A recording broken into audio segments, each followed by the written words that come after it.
Hi friends, അതിന് നമ്മുടെ 40 day study പ്ലാനിൽ ഇന്ന് ഡേ 25 ആണ്. ഇന്ന് 15/8/2024 അതായത് ഇന്ന് സ്വാതന്ത്ര്യമാണ്. എല്ലാവർക്കും മുടക്കാമെന്ന് വിചാരിക്കുന്നു. അപ്പൊ ഇന്നത്തെ ദിവസം നല്ല രീതിയിൽ എല്ലാവരും ഉപയോഗപ്പെടുത്തുമെന്ന് വിചാരിക്കുന്നു. ആൻഡ് എല്ലാവർക്കും അതിന് തന്നെ ഒരു സ്വാതന്ത്ര്യ ദിനാഘോഷം, ഒരു ആശംസകൾ അറിയിച്ചുകൊണ്ട് ഇന്നത്തെ ഇത് തുടങ്ങട്ടെ. അപ്പൊ ഇന്നലെ ഇന്നുമായിട്ട് നോക്കിക്കൊണ്ടിരിക്കുന്നത് ലോക ചരിത്രമാണ്.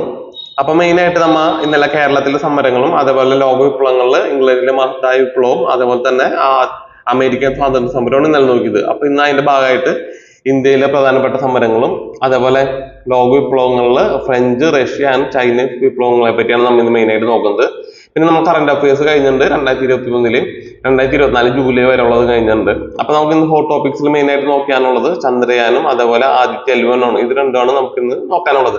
അത് കൂടാണ്ട് കറന്റ് അഫയേഴ്സ് പഠിച്ചു എന്ന് പറഞ്ഞാൽ അത് വിടരുത്, അത് വീണ്ടും റിവൈസ് ചെയ്തുകൊണ്ടിരിക്കുക. കാരണം 20 മാർക്കാണ് കറന്റ് അഫയേഴ്സ് പോർഷനിൽ മാത്രമായിട്ട് വരുന്നത്. അത് കൂടാണ്ട് 2024 കഴിഞ്ഞ എക്സാമുകളിലെ വന്നിരിക്കുന്ന എല്ലാ കറന്റ് അഫയേഴ്സ് നോക്കാൻ വേണം. അത് കൂടാണ്ട് നമ്മൾ പഠിച്ചതൊന്നുകൊണ്ട് റിവൈസ് ചെയ്യാൻ വേണം.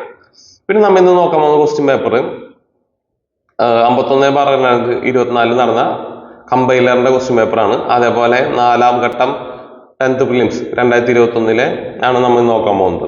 അപ്പൊ ഇത്രയും നമുക്ക് ഇന്ന് നോക്കാനുള്ളത്. അപ്പൊ എല്ലാവരും നന്നായി പഠിക്കുക. ഇന്നത്തെ ഒരു മുടക്ക് ദിവസം എല്ലാവരും നല്ല രീതിയിൽ ഉപയോഗപ്പെടുത്തുക. നമുക്ക് ഇനി എക്സാമിന് വളരെ കുറച്ച് ദിവസങ്ങളേ ഉള്ളൂ. ഇന്ന് 25 നമുക്ക് ഇനി 15 ദിവസം കൂടി ഉള്ളൂ. അപ്പൊ എല്ലാവരും നന്നായി പഠിക്കുക. അപ്പൊ thank you. Have A nice day.